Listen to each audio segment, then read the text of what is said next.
Katatapos na ng eleksyon ang linggong to at bago dumating ang eleksyon, sa mga nakalipas na buwan, naging laman ng balita ang tila paglalim ng lamat sa relasyon ni na Pangulong Ferdinand Marcos Jr. at ang ating pangalawang Pangulo, si Sara Duterte.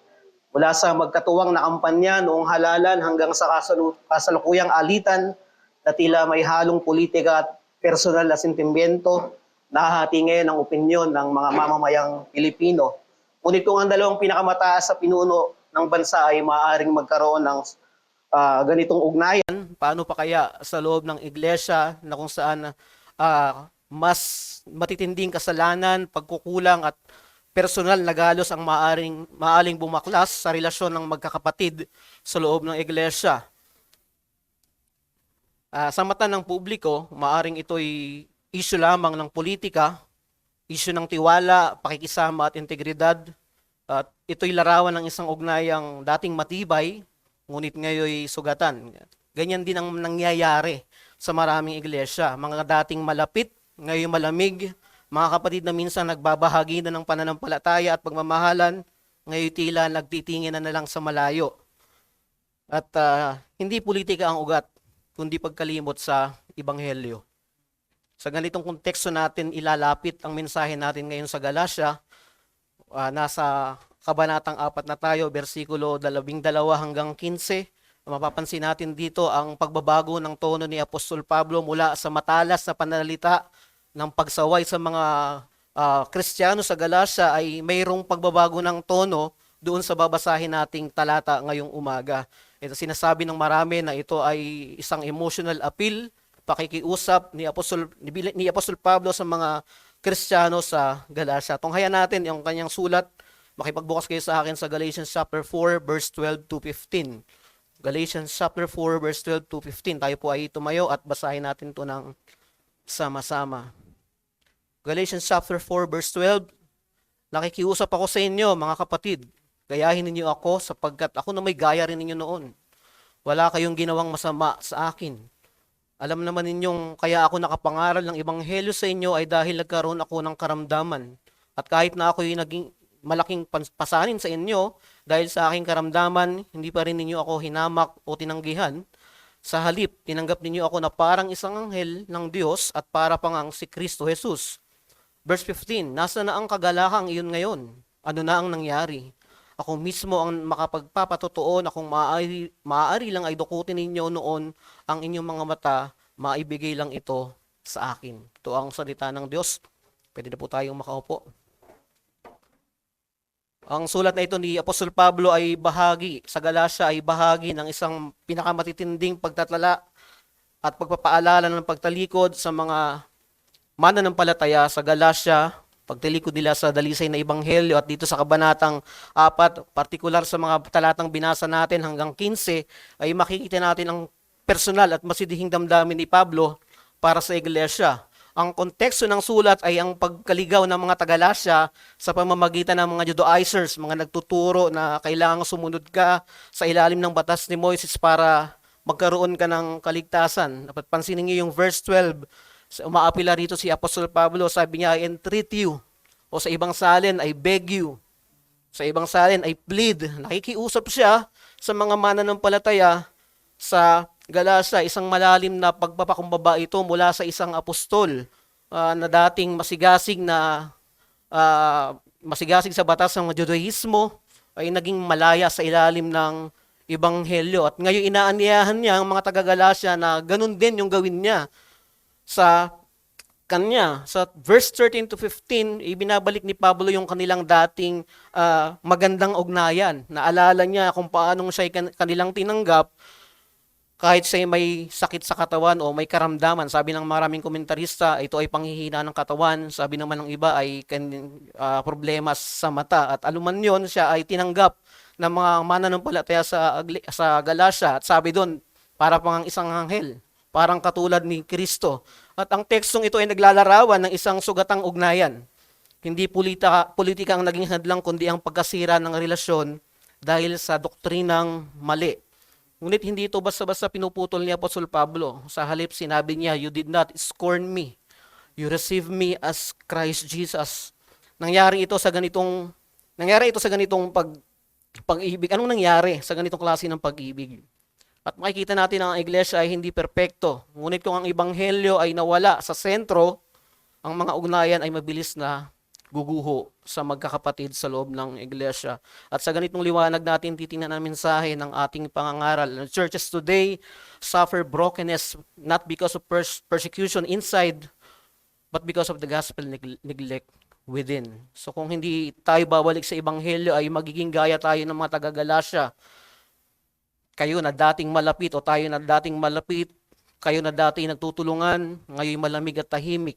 Hindi ba't panahon ang oras na ito para suriin natin yung ating mga sarili sa ilalim ng liwanag ng ebanghelyo ng Panginoong Hesukristo. At gusto ko kayong dalhin diyan sa mensahe ngayong umaga na ang katapatan sa ebanghelyo ay nangangailangan ng taos-pusong paggalang kahit sa gitna ng masakit na katotohanan. Gospel faithfulness demands heartfelt regard even amidst painful truth. Ang tunay na iglesia ay hindi nakasalalay sa damdamin, kundi sa katapatan sa ebanghelyo kahit masakit na panahon o mahirap na katotohanan.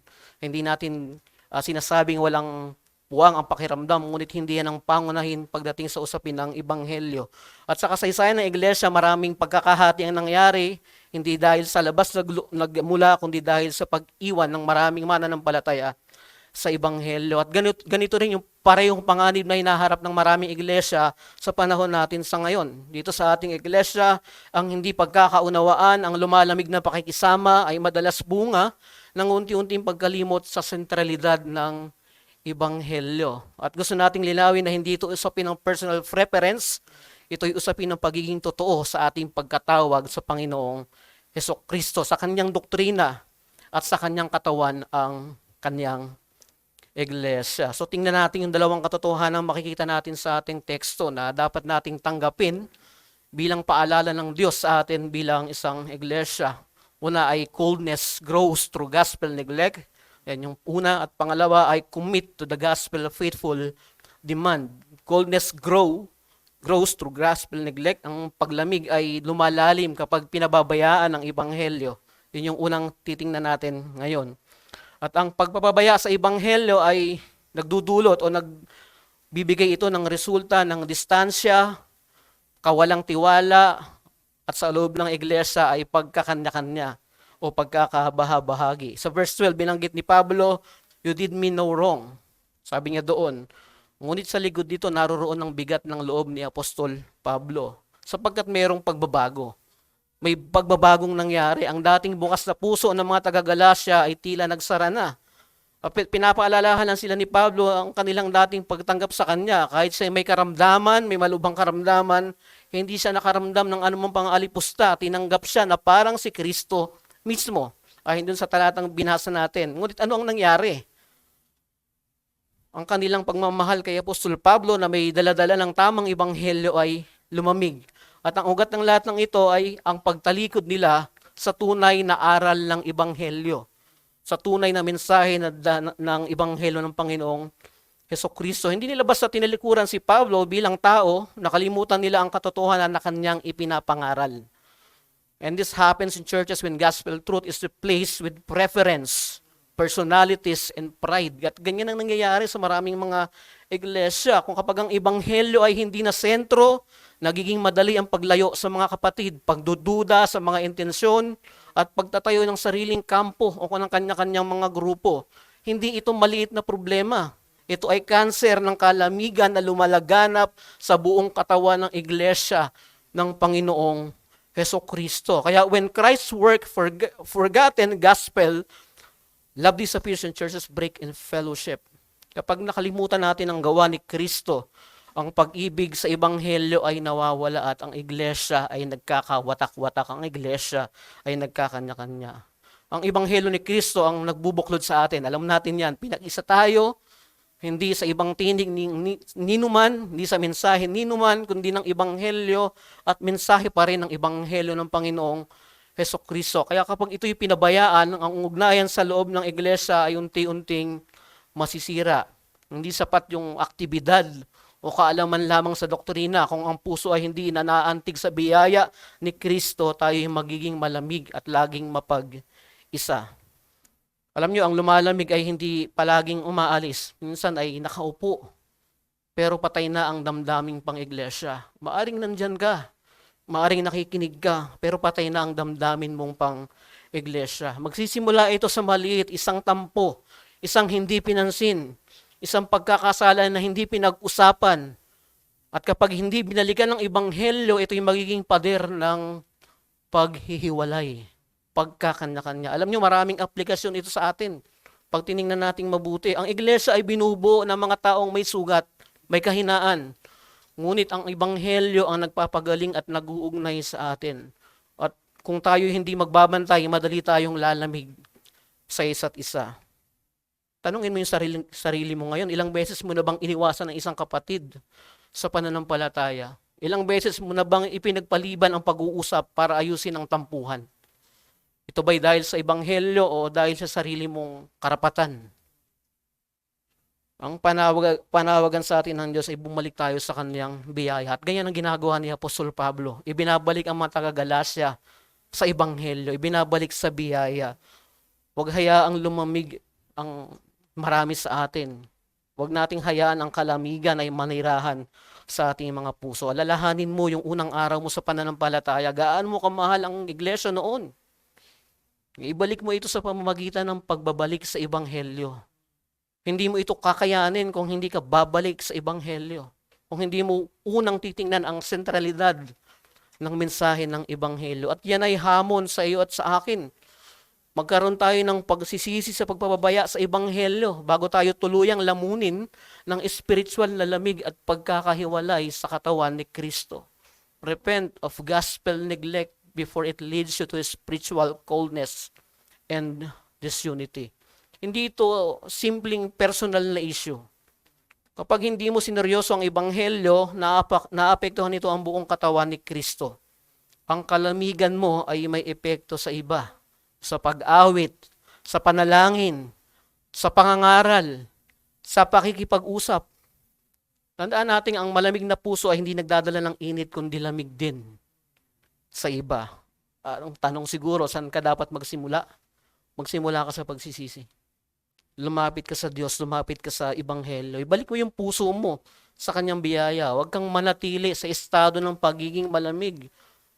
At sana ay huwag kang maging dahilan ng pagkakanya-kanya o pagkakahiwalay sa iglesia. Ipaglaban mo ang init ng pagmamahalan sa pamamagitan ng ebanghelyo. Minsan ayaw natin pag-usapan yung mga ganitong bagay dahil natatakot tayong kumprontahin. Natatakot tayong pag-usapan. Pero ito yung tinuturo ng ebanghelyo. Kailangan natin itong gawin. Hindi natin kailangang maging manahimik kapag mayroong dapat pag-usapan. Sapagkat kung ganyan yung mangyayari, kakainin tayo ng panlalamig hanggang sa unti-unting lumalayo na tayo, hindi sa iglesia, hindi sa katawan ni Kristo, resulta na lamang yon, kundi lumalayo na tayo sa mismong ebanghelyo, kung saan ang mensahe ay pinag-iisa ang iba't ibang pagkakatao o personalidad ng miyembro ng kanyang iglesia. Alam niyo si John Owen, na isang theologian, sinabi niya minsan na we are never nearer Christ than when we are loving His people. Sa kanyang aklat na Communion with God, kung nabasa niyo na yan, isinulat niya na ang ebanghelyo ay nagbibigay hindi lang ng pakikipag-isa sa Diyos, kundi ng tunay na pakikipag-isa sa isa't isa. Ibig sabihin, malaki ang ugnayan, malaki ang papel ng relasyon ng magkakapatid sa loob ng iglesia. Noong 1657, sa gitna ng Puritan divisions, no, sa England, sabi niya doon, let no differences about externals cool that love which is due to saints. Huwag daw hayaan na yung mga panglabas, yung mga external na maaaring hindi pagkakasundo ay maging dahilan ng panlalamig sa relasyon at pakikitungo sa isa't isa sa Panginoong Hesukristo at sa mga kapatiran. At yan ay apela sa atin bilang isang iglesia. Kung malamig ka na sa iyong ugnayan sa iglesia, alalahanin mong ang biyaya ni Kristo ay muling nakapagpapaalab ng iyong puso. Tandaan natin na ang kasalanan ng lamig ay hindi natatakpan ng pagngiti. Ito'y tinutugunan ng paanyaya ng Panginoong Hesukristo. Maaari kang umiti, pero hindi nito kayang itago ang tunay mong estado sa harapan ng Diyos. Sabi nga ni Panginoong Hesus mismo, come to me. May paanyaya ang Panginoong Hesukristo. At sa inyo na mga bisita namin ngayon, maaring ikaw ay linggo-linggo nakakarinig ng pangangaral ng Ebanghelyo o ngayon mo lang napakinggan ang mensaheng ito. Ang tunay na ugnayan ay nagsisimula sa Panginoong Hesukristo sa pamamagitan ng pagkilala sa pagiging makasalanan mo at pagtanggap sa Kanya bilang natatanging tagapagligtas mo bilang isang makasalanan. At ang paanyaya ay lumapit ka ngayon nang may pagsisisi sa Panginoong Hesukristo. Ang Kanyang krus ay bukas para sa mga sugatang katulad mo. Hindi ka tunay na maayos sa harapan ng Diyos. Hindi ka tunay na mabuti sa harapan ng Diyos. Hiwalay kay Kristo, hindi mo matatawag ang sarili mong katanggap-tanggap sa harapan ng Diyos. Yan ang unang makikita natin dito sa talata natin. Mayroong panlalamig kung hindi iingatan at mawawala ang sentralidad ng Ebanghelyo. Pangalawa ay kung mayroong panlalamig, ay mayroong paninindigan dapat sa matapat na panawagan ng Ebanghelyo. Yan ang dapat natin gawin bilang isang iglesia.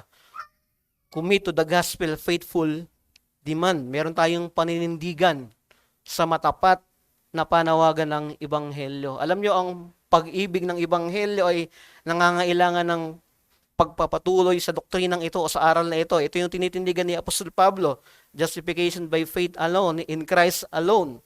At nangangailangan ito ng pag-ibig at ng pagpapatuloy. At dito mulang binubuhay ni Apostol Pablo sa talatang 14 hanggang 15 yung paalala ng kanilang dating pagmamahal. Sabi niya doon, you receive me as an angel of God. Sabi nga doon, parang si Kristo pa. At ang tanong niya, what then has become your blessedness? Anong nangyari? Anong nangyari? Isang matinding tanong ito. Noon ay may blessedness, may pagpapala, ngunit ngayon wala na. Hindi ito simpleng emosyon, kundi tunay na pagpapala ng pagkakaugnay sa pamamagitan ng Ebanghelyo. Maari tayo magkaroon ng relasyon sa mga kapwa-empleyado natin, sa mga hindi natin na kamiyembro sa pamilya, pero ibang ugnayan sa pamamagitan ng Ebanghelyo ng isang iglesia. Pinag-ugnay tayo hindi dahil gusto lang natin, dahil gusto mo lang, kundi dahil sa Ebanghelyo ng Panginoong Hesukristo. Ngunit nung dumating ang maling katuruan ng mas pinakinggan nila ang mga Judaizers kaysa sa katotohanan, ang ugnayan ay naputol. Nagkaroon ng panlalamig, nagkaroon ng ibang pagtrato. Hindi dahil sa kahinaan ni Apostol Pablo bilang mangangaral, kundi dahil hindi nila kinaya ang bigat ng Ebanghelyo. At ganyan ang nangyayari. Pag mabigat na ang Ebanghelyo, makikita natin ang nagiging resulta nito. Lalo na pag napag-uusapan na ang kasalanan. Kasi ayaw nating natatamaan, ayaw nating napag-uusapan yung mga itinatago nating kasalanan sa harapan ng Panginoon, sa harapan ng Diyos. Iniisip natin na okay lang ako. Pero hindi, sabi ng Biblia, hindi ka maayos. At binibuild nito yung mga previous points natin. Coldness begins when neglect the gospel, but it deepens when to refuse to persevere in love. Tandaan natin ang pakikipag-ugnayan sa Ebanghelyo ay nangangailangan ng konfrontasyon, confession, and reconciliation. Hindi ito basta Ebanghelyong pinaniwalaan mo lang at doon na nagtatapos.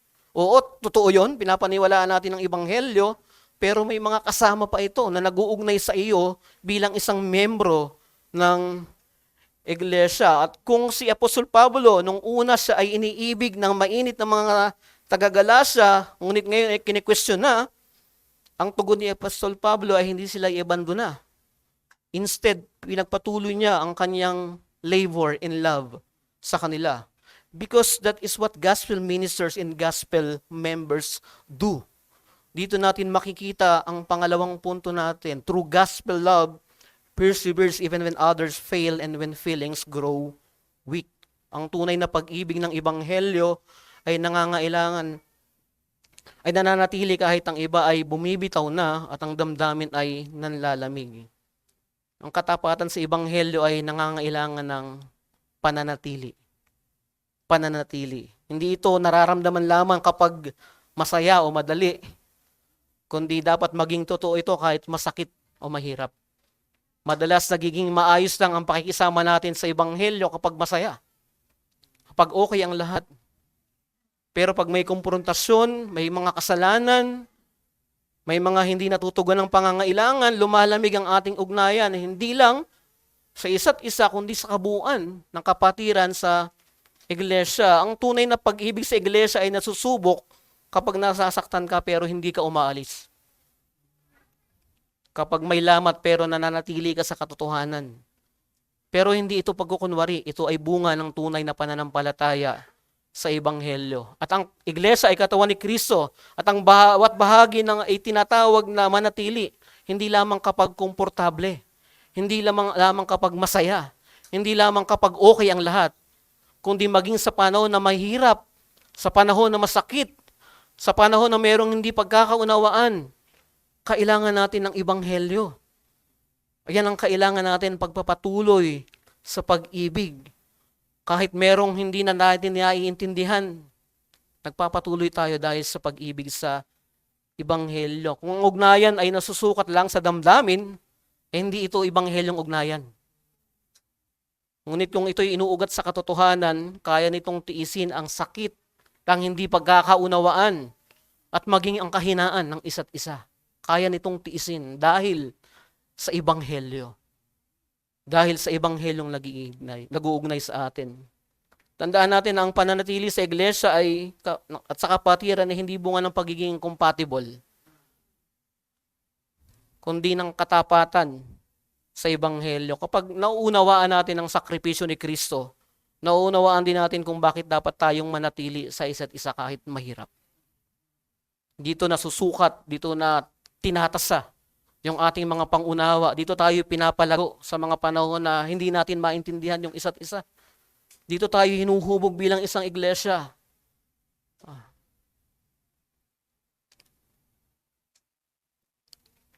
Alam niyo, ang Ebanghelyo ay hindi lang nagtuturo patungkol sa kaligtasan, ito rin ay nagtuturo ng pagtitiis.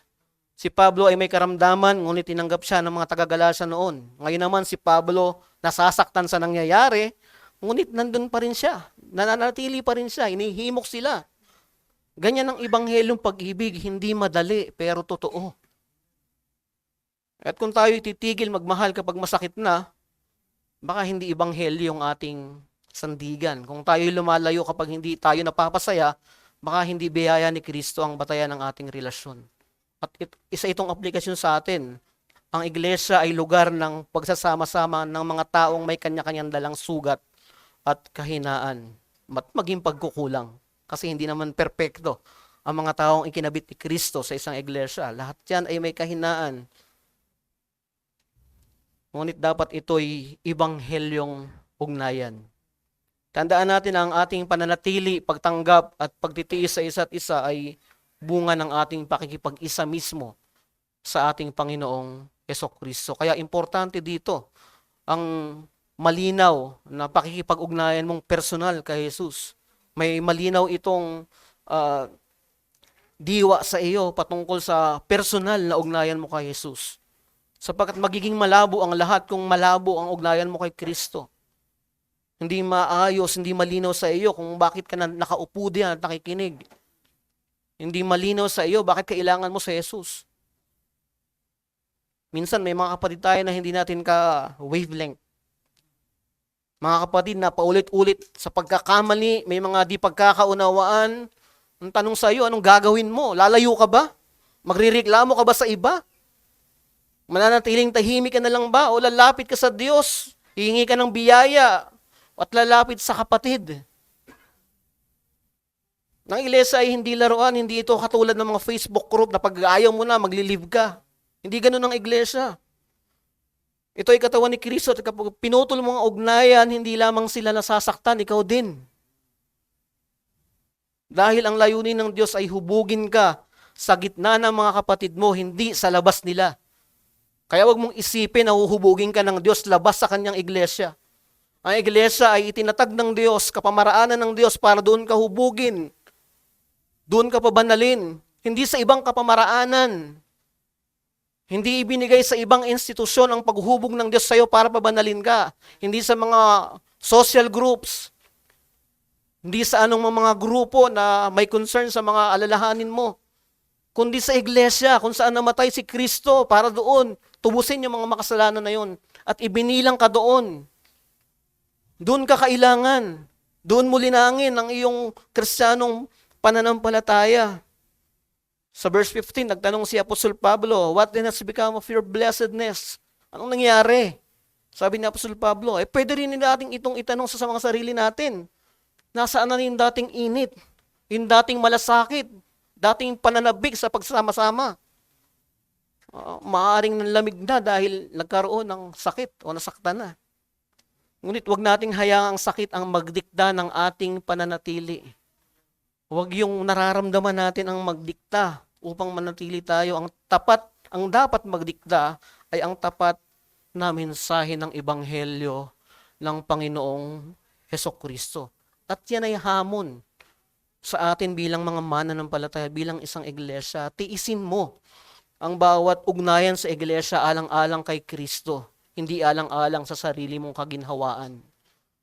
Minsan, dahilan nakikinabang tayo, dahilan maginhawa, kaya nandun tayo.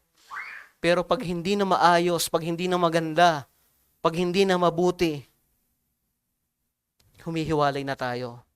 Ang tunay na pagmamahal hindi sinusukat sa gaano kadali ang ugnayan, kundi sa gaano mo ito pinanindigan para kay Kristo. Hindi ka tinawag sa iglesia para lang tumanggap ng saya. Tinawag ka upang mamuhay bilang bahagi ng katawan niya sa hirap at sa ginhawa. Brethren, tanggapin natin na merong masasakit. Pero tanggapin din natin na merong biyaya si Kristo para manatili. Ang iglesia hindi para sa mga madaling sumuko, kundi sa mga tunay na inani ng biyaya ng Ebanghelyo. Kaya may pagtitiis at mayroong pagpapatuloy. Hindi iba ang gagawa niyan para sa'yo. Ikaw ang gagawa niyan. Pero may biyaya sa gitna ng pagpapatuloy at pagmamalasakit sa kapatiran. Kung kilala niyo si Jonathan Edwards, isa itong Reformed theologians, preacher din ito noong 1700s, siya ay kilala sa kanyang mga sinulat at pangangaral na Sinners in the Hands of an Angry God. Ngunit alam ba ninyo na siya ay inalis sa kanyang sariling iglesia? Ang dahilan ay laban siya sa posisyon ng open communion. Kahit siya ay matagal nang naglilingkod doon, nagpapastor, tinanggihan siya ng kanyang mismong mga kaanib. Ngunit ano yung naging tugon ni Jonathan Edwards sa mga pangyayaring ito? Ang sabi niya sa kanyang journal, nothing sets a Christian so much out of the devil's reach as humility. Ang nangyari, lumipat siya ng ibang maliit na kongregasyon, pero hindi siya nagkaroon ng sama ng loob doon sa kanyang mga kapatirang mismo nag-alis sa kanya doon sa kanyang iglesia. Anong sinasabi ni Jonathan Edwards dito? Ipinapakita niya na ang commitment sa Ebanghelyo ay hindi nakapatay sa pagtanggap ng tao, kundi sa katapatan ng Diyos sa kanyang Ebanghelyo. At kung si Jonathan Edwards ay nanatili sa paninindigan sa kabila ng pagtanggi ng marami, ay paano pa kaya tayo?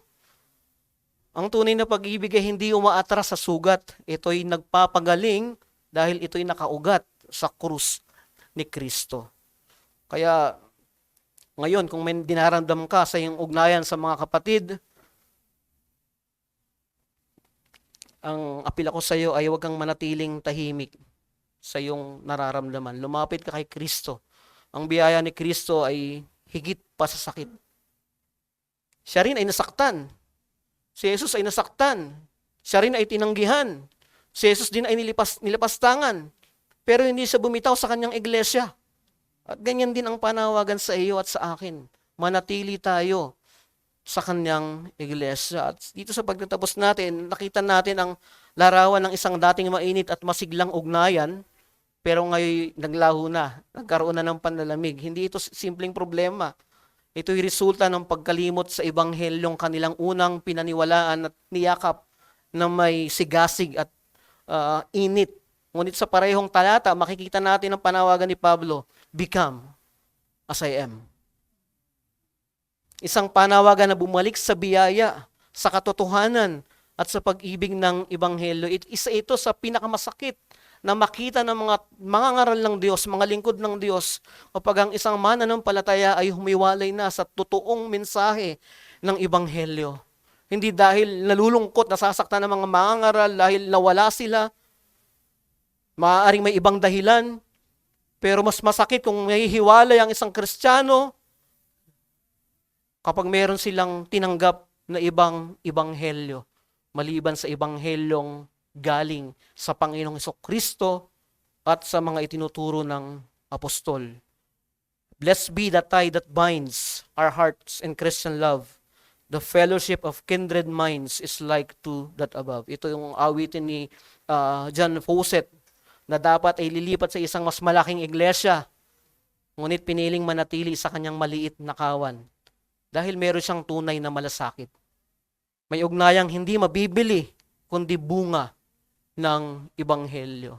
Alam niyo, mga kapatid, ang apela sa atin dito ay mag-ugat ang lahat, hindi sa kanino mang mensahe, kundi sa mensahe ng tunay na ebanghelyo. Pwede tayong magkakaiba ng mga preference, magkakaiba ng estado ng ugnayan, magkakaiba ng mga piling sasamahan, pero walang ibang ebanghelyo tayong magiging ugnayan, kundi mismo ang ebanghelyo ng Panginoong Hesukristo. At diyan niya tayo pinag-iisa. Diyan niya tayo pinagsasama-sama. Iisang mensahe, ang mensahe ng Panginoong Hesukristo. Manalangin tayo. Dakilang Diyos, nagpapasalamat kami sa shift na ito ng Galatians chapter 4. Alam namin na ito ay isang personal na apela mula sa isang puso ng pastol ng iglesia, mula sa isang apostol. Bagamat marami itong aplikasyon sa amin, pero dalangin ko na makita namin ang aplikasyon nito bilang isang iglesia sa relasyon namin, hindi lang sa mga mangangaral, kundi sa relasyon namin sa bawat isa na bahagi ng miyembro ng iyong iglesia. Tulungan mo kami na ang maging sentro ng aming ugnayan ay hindi mensahe ng ibang maka-impluwensyang tao, kundi mensahe ng ebanghelyong hindi nagbabago. Maaring magbago ang damdamin, ang mensahe ng iba, ngunit nananatiling hindi nagbabago ang katapatan ng mensahe ng ebanghelyo. Kaya dalhin mo kami rito sa panahon man ng masaya, sa panahon man na mabuti, o maging sa panahon man na may dinaramdam ang mga kapatiran, may sa panahon man na merong hindi mga pangyayaring nagaganap na mabuti sa aming kalagitnaan. Tulungan mo kami, O Diyos, na maging isang iglesia na ang sentro ay ang ebanghelyo ng Panginoong Hesus. Tulungan mo kami na ibaba namin yung aming mga sarili, yung aming mga pagmamataas upang hindi lumapit at magpakababa sa mga kapatid namin. Tulungan mo kami na linangin namin yung aming mga Kristiyanong biyaya upang patuloy lamang maintindihan ang mga kapatid naming nangangailangan ng tulong, pag-abot sa panalangin at sa anumang mga pinagdadaanan nila, O Diyos. Hubugin mo kami bilang iglesia ng Panginoong Hesus na bagamat hindi perpekto, ay nagpupursige dahil sa biyaya ninyo. Dalangin namin, O Diyos, na manatili kami sa katapatan ng mensahe at sentralidad ng ebanghelyo sa pulpitong ito, O Diyos. Salamat sa umagang ito. Nawa ay maluwalhati ka sa aming pagtitipon sa pangalan ni Jesus. Amen.